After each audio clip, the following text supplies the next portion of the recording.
Est-ce que tu arrives à te laisser un peu atteindre par justement des propos, des comparaisons, des choses que je sais que Internet, même globalement, c'est Dawa qui disait ça, public là difficile, et des fois les gens, ceux qui t'aiment, de seul coup parfois peuvent avoir des commentaires et tout. Ouais.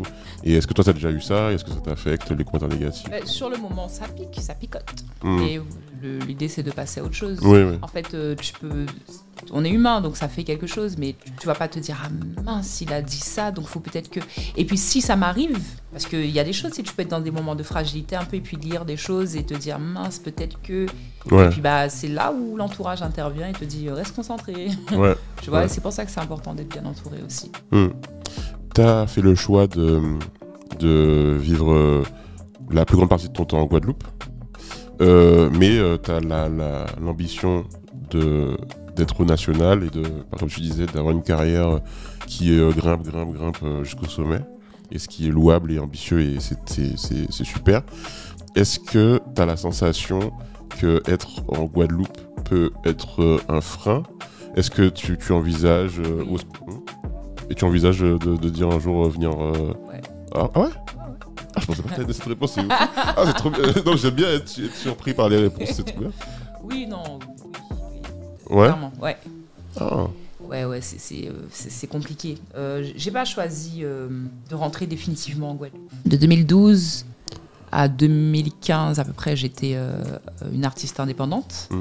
Ma première signature, c'était avec Henri Debs et fils. Donc, c'est le fils d'Henri Debs, Rico, Ouais. qui a repris l'entreprise familiale. Et donc, ça a été ma première signature. J'étais enceinte. Et je me suis dit, on s'est dit pourquoi pas, on va rentrer. On va avoir accès au plus grand studio de la Guadeloupe, Bah ouais. plus performant.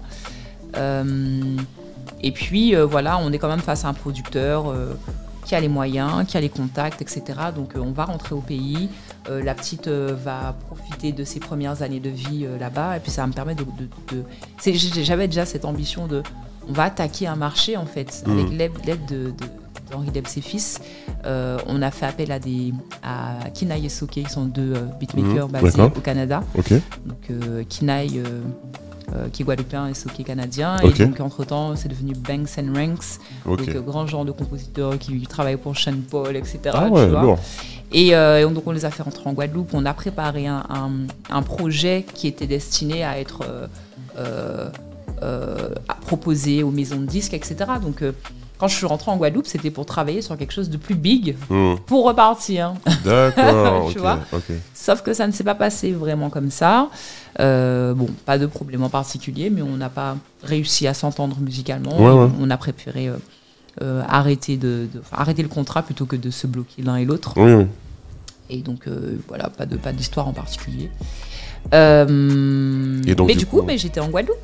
Ma fille a grandi et on a fait avec les éléments qu'on avait. Et au final, ça a été plus facile d'évoluer en Guadeloupe qu'en France. Puisque voilà, on est redevenu indépendant. Donc Mike, moi, et je vais citer Arnaud, puisque Arnaud a commencé avec Ok. nous, puis s'est un peu détaché par la suite. Ok. Mais ça a été plus facile, je vois, de créer des relations avec des collaborateurs, de faire des partenariats, etc. On était beaucoup dans l'entraide quand il faut faire un clip. On arrivait à faire des choses incroyables avec très peu de moyens, tu vois. Je suis pas certaine qu'on...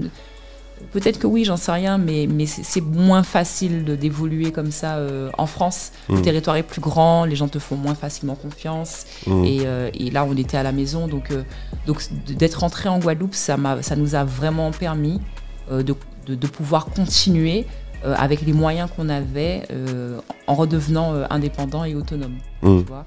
Et ensuite, voilà, on s'est greffé avec Maximum, etc. Et c'est là que vraiment tout ce qu'on a travaillé en Guadeloupe a pu être Fructifié. voilà, Ok. avec des moyens que nous a amené du coup nos nouveaux collaborateurs.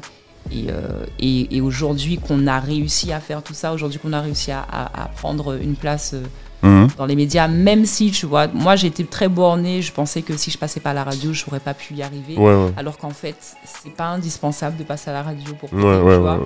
Mais voilà, donc on a quand même réussi ce challenge-là. Et maintenant qu'on a tout ça, je viens en France 5, 6, 7 fois par an. C'est peut-être mieux que je vienne ici directement. Ouais. Et puis si je veux attaquer le marché national, je pense que ce sera peut-être plus simple d'être sur place, tu vois. Ok, donc c'est quelque chose que tu envisages là? Ouais. Bon, il y a beaucoup le fantasme du retour au pays. Enfin, pas un fantasme d'ailleurs, hein, c'est un fait. Hein, des gens qui retournent et tout machin. Mais c'est vrai que rentrer pour repartir, ça arrive. Et bizarrement, on parle rarement du fait que parfois, dans certains cas, il faut repartir aussi et tout. Mais j'ai vu beaucoup d'artistes prendre plus d'ampleur en partant, en venant ici pour le coup, à Paris.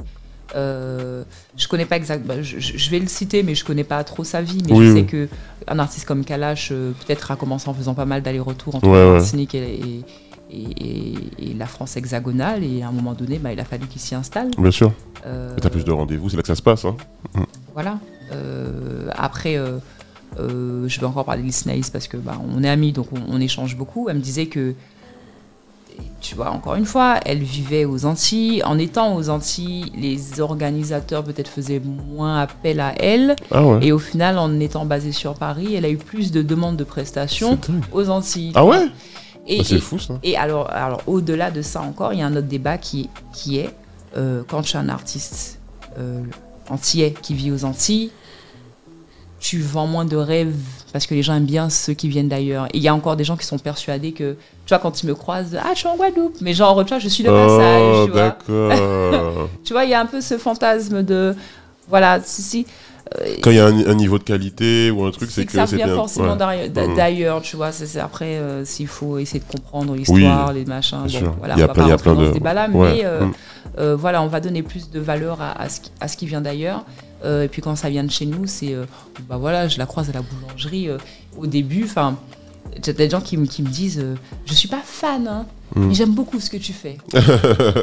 Mais ils veulent pas dire, tu vois, c'est genre je suis fan de Rihanna. Je suis pas fan de toi, mais j'aime ta musique. Peut-être même que j'aime plus ta musique que celle de Rihanna, mais je suis pas fan de toi. Oui, c'est vrai. Tu vois, c'est vrai qu'il y a une pudeur aussi des gens. C'est pas forcément. Enfin, moi je pense que les gens chez nous. Il y a un côté, bon, je vais pas rentrer dans un truc historique, mais bon, vous me connaissez, les gens qui écoutent le podcast, vous savez ce que j'en pense. Mais je pense qu'il y a un truc de, je vais pas montrer à mon voisin qui peut avoir un ascendant parce que j'aime ce qu'il fait, et donc peut-être que je serais en dessous de lui parce que je serais en admiration.